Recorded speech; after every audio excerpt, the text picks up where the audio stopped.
जिस सामंत को ताजीम मिलेगी वो जब भी दरबार में आएगा राजा खड़ा हो जाएगा।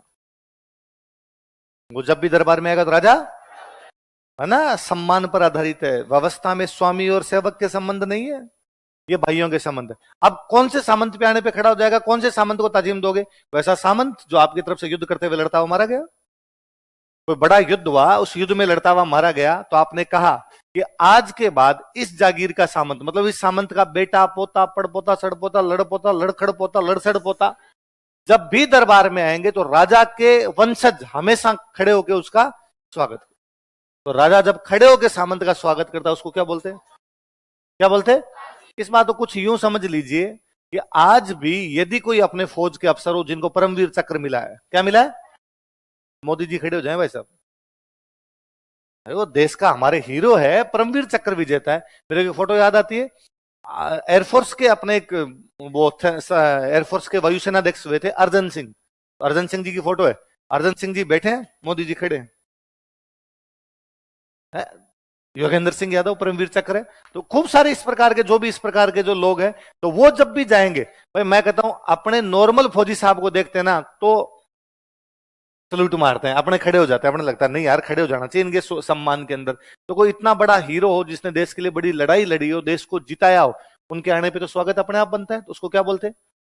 अब ये दो प्रकार की होती, एक को तो बोलते इकेवड़ी, क्या बोलते?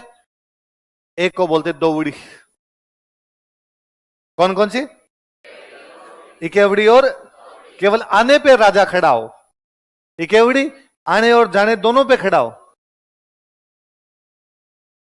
आप इस बात को यूं देखिए कि वो सामंत जिसको ताजीम मिली है, जिसको क्या मिली है, वो जैसे वहां से घुसेगा राजा उसके स्वागत में क्या हो जाएगा?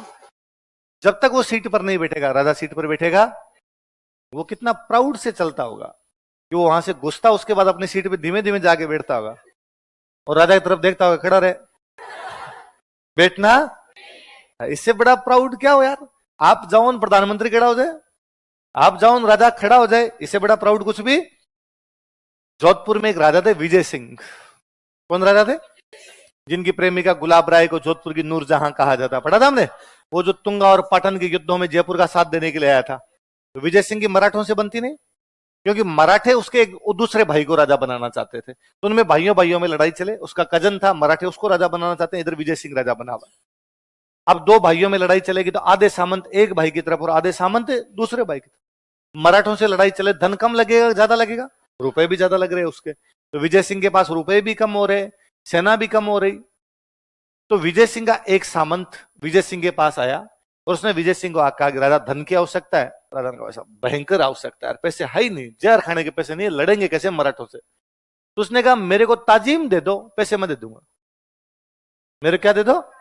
बस ये लिख दो कि तेरे को ताजीम है, मतलब मैं जब भी आऊं आप, बाकी मराठों से लड़ने में जितना धन लगे मैं जानू मेरा। विजय सिंह ने कहा नहीं, ताजीमें सर कटाने पे मिलती है, धन देने पे नहीं। तुम लड़ते हुए किसी युद्ध में मरो तो ताजीम मिलेगी, वरना ताजीम नहीं। उसने कहा मरा तो आज जाए निकल जाए। तो विजय सिंह का ताजीम भी ऐसे मिलेगी है, मतलब राजा दुर्गति के अंदर है, राजा फंसा हुआ है, बुरी हालत में है, लेकिन उसके बावजूद भी उसका कहना है कि पैसे देके तुम्हें किसी को ताजीम है। आप ताजीम खरीद नहीं सकते, ताजीम कमानी पड़ेगी भाई साहब। आपको कमानी कैसे पड़ेगी? युद्ध करो, युद्ध में बेहतरीन प्रदर्शन करो तो राजा आपके स्वागत में खड़ा हो जाएगा। उसको क्या बोलेंगे? और भयंकर प्रदर्शन करोगे तो न केवल आने पे खड़ा होगा बल्कि आने। और हमने देखो बीच में एक जगह पड़ी थी कि राज सिंह ने चित्तौड़ किले का पुनर्निर्माण शुरू करवा दिया था। इसमें शाहजहां बड़ा नाराज हुआ था और उसने सादुल्ला खान को भेजकर उस पुनर्निर्माण को गिरवा दिया था। पढ़ा था हमने। तो शाहजहां उस समय एक दूत भी भेजता है, एक तो सेना भेजता है, कहता भाई पुनर्निर्माण को गिराओ, एक दूत भेजता है, जाके बात कर रहा है उससे। मूर्ख हो गया क्या? ऐसे कैसे काम कर रहा हूं? तो जो दूत भेजा उसका नाम था चंद्रभान। क्या नाम था? चंद्रभान का। भाई राज सिंह से जाके बात कर, वो ऐसे कैसे करवा सकता है? मुगल मेवाड़ संधि कैसे तोड़ सकता है? तो राज सिंह को पता चला कि शाहजहां का एक दूत मेरे से मिलने के लिए। दूत को बोला करते एलची। दूत को क्या बोलते? मैसेज देने वाला होता उसको क्या बोलते? इसलिए अकबर ने एलची सिक्का चलाया। मैसेज है कि हमने कब्जा कर लिया है, सिक्के के माध्यम से मैसेज है कि हमने चित्तौड़ पे क्या कर लिया। इसलिए दूत को क्या बोला करते? एलची। तो एलची आया, एलची का नाम क्या था? चंद्रभान। क्या नाम था? राजा को पता चला कि भाई कल अपने को चंद्रभान से बातचीत करनी है। तो राजा ने अपने दरबार में अपने सारे सामंतों को कहा कि भाई कल परसों या आप 10 दिन बाद, जब भी अपने को 5 दिन बाद चंद्रभान से बातचीत करनी है, इसलिए सारे लोग दरबार में आ जाना। राजा अकेला बातचीत नहीं करेगा, सभी सामंतों की उपस्थिति में बातचीत करेगा, क्योंकि राज्य राजा की व्यक्तिगत संपत्ति वो सभी भाइयों की, राजा उनका मालिक नहीं है। राजा क्या है? समकक्षों में। इसलिए राज्य की बात होगी तो राजा अकेला क्यों करे, सब भाई बैठ के करेंगे। भाइयों ने कहा हाँ भाई ठीक है, सारे आ जाएंगे टाइम पे, बताओ कितने बजे आना है। तो राजा ने कहा भाई मीटिंग शुरू करेंगे 11 बजे, है ना, सपोज कितने बजे की शुरू करेंगे। पर मेरा यह कहना है कि जिन जिनको ताजीम मिली हुई है वो 10 बजे तक आ जाना या 11 बजे से पहले आ जाना। मैं 10 बजे दरबार में आ जाऊंगा, ताजीम मिले हुए 11 बजे से पहले पहले आके बैठ जाना, ताकि मीटिंग शुरू होने के बाद यदि कोई ताजीम वाला आए तो मेरे को खड़ा। प्रैक्टिकल बात भी यही है कि भाई मीटिंग शुरू हो गई, मैं आपको लिखवा रहा हूं, बीच में कोई आ रहा है जा रहा है तो मैं उससे डिस्टर्ब हो रहा हूं, तो मीटिंग शुरू हो जाए उसके बाद मत आना भाई। यदि मीटिंग शुरू हो गई उसके बाद कोई ताजीम वाला आया तो मैं खड़ा नहीं होऊंगा देखना। लोगों का सही बात, ऐसा ही होना चाहिए।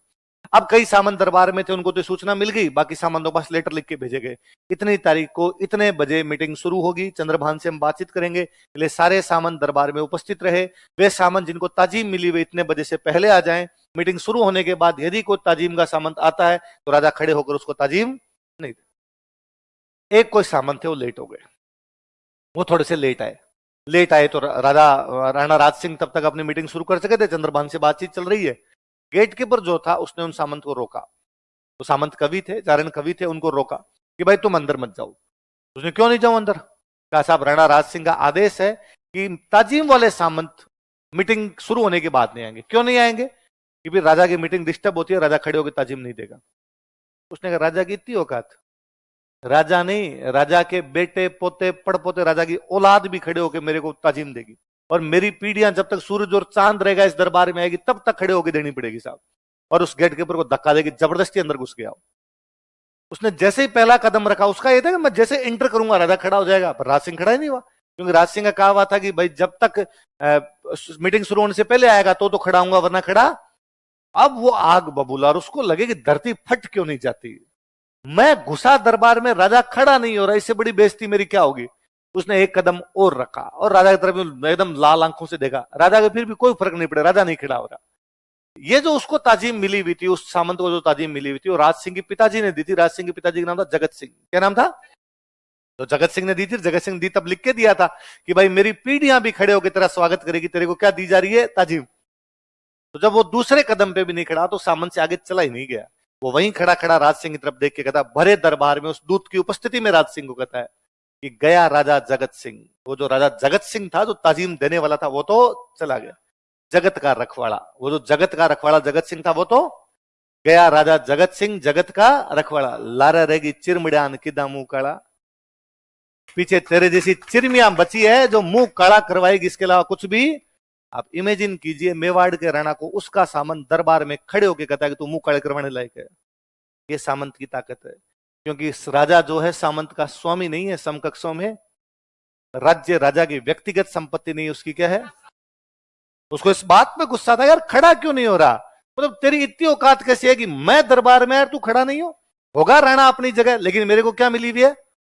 हालांकि कहते हैं राज सिंह इस बात से इतना गुस्से में आया था, इतना भयंकर। राणा राज सिंह इस मामले बड़े गुस्से आदमी। राणा राज सिंह ने उस सामंत को वहीं मार दिया था। राणा राज सिंह हमेशा अपने पास एक मुसल रखते थे, गुर्ज थी, उस गुर्ज को लेकर उसको वहीं मार दिया था, मीटिंग बर्खास्त कर दी थी। हालांकि राणा राज सिंह उसके परिवार को वापस ताजीम वगैरह दे देते हैं, पर राणा राज सिंह ने ऐसे कई मर्डर किए थे। एक उस सामंत को मार दिया था, गुस्सेला आदमी थे, एक उस सामंत को मारा था, एक कोई पुरोहित जी थे उनको मार दिया था, एक अपनी रानी को मार दिया था। वो रानी को अपने बेटे को राजा बनाना चाह रही थी, तो राजा को पता चला ये रानी मेरे को जहर खिला रही है ताकि मैं मर जाऊं, तो अपने बेटे को क्या बना दे? राजा। तो और वो पुरोहित जी भी कि भाई मेरे को हटा के दूसरे को राजा बनाना चाहते हैं, तो उन पुरोहित जी को मारा था, एक उस सामंत को मारा था, रानी को मारा था, अपने उस बेटे को मारने गए जो बेटा राजा बनना चाह रहा था। उस बेटे को पता चला भाई माँ को तो मार दिया, मेरे को मारना रहे, वो फांसी खा गया था, सुसाइड कर लिया था। तो राणा राज सिंह ने इसे 2-3 यूं कर दिए थे। तो कहते हैं कि राणा राज सिंह को बाद में बड़ा फील हुआ कि यार मैंने गलती की, यार गुस्से के अंदर तो आदमी कर जाता है। तो उन्होंने किसी से पूछा कि यार ये जो मैंने मर्डर किए हैं इनका कोई कन्फेंस है क्या, इनका कोई प्रायश्चित हो सकता है क्या कि ये मेरे पाप मिट जाए? तो किसी ने कहा भाई इनको पाप धोने का एक ही तरीका है। क्या तरीका है? कि यदि आप युद्ध में लड़ते हुए मारे जाओ तो आपको पुण्य मिलेगा, फिर ये पाप आप पर लागू, स्वर्ग मिलेगा आपको सीधा। राणा राज सिंह ने कहा ये क्या जरूरी है कि युद्ध में लड़ता हुआ मरूं, हो सकता है युद्ध में जाऊं और ना मरूं, मैं तो खूब सारे युद्धों में गया, अभी तक तो मरा नहीं। तो मरने का क्या, रात को सोऊं सुबह उठूं ही नहीं, मरने का क्या, अभी खिलखिला के जोर से हंसूं, ऊपर की हंसी ऊपर है, नीचे की नीचे रह जाए, है ना, मुंह फटा ही रह जाए भाई साहब आपका। मरने का क्या, आप जा रहे हो रास्ते रास्ते सांप खा गया, वहीं मर गए आप, तो मृत्यु अटल सत्य है, वो तो कभी भी आ सकता है यार, दूसरा उपाय बताओ कोई। उसने कहा एक उपाय है कि आप खूब सारे ब्राह्मणों को भोजन करवा दो, तो भी आपको इससे पुण्य मिलेगा। राणा राज सिंह ने कहा ये तो मैं करवाता ही रहता हूं, और करवा दूंगा, और कोई? तो कहा बड़ी झील बना दो। क्या बना दो? लोगों के पीने के पानी का प्रबंध होगा, लोगों की आशीष मिलेगी, लोगों की आशीष मिलेगी तो अपने आप ये क्या हो जाएगा। इसलिए राणा राज सिंह ने बनाई थी राजसमंद। क्या बनाई थी?